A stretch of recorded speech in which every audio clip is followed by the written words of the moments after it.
Hello guys, in this video we will see how to stop, start and restart MySQL service on Ubuntu operating system. First open terminal, verify the status of the MySQL server. Sudo Systemctl status MySQL. Hit enter. See, MySQL service is active and running and it is enabled. Okay, and it is started 2 hours and 35 minutes back. Okay, quit to quit. Now if you want to stop, use the command sudo systemctl stop mysql. Hit enter. Now verify the status. See, MySQL is inactive or dead, or we can also verify by trying to connect to MySQL. MySQL-u root -, then provide the password of root account. See, we are unable to connect because MySQL server is stopped. So start it again.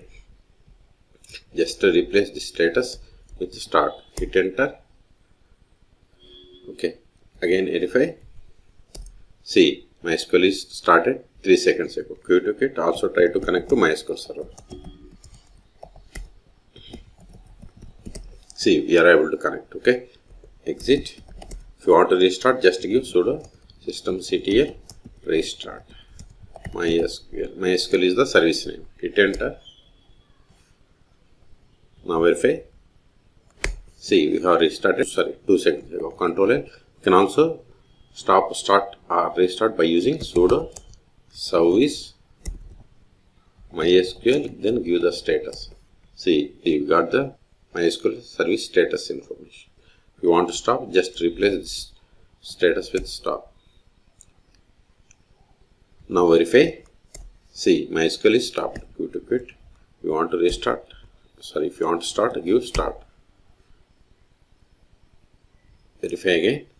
See, MySQL is started 1 second ago. Okay. So in this video, we have seen 2 ways stop, start and restart MySQL service on Ubuntu Linux operating systems. For more MySQL tutorials, please subscribe my channel. Thank you.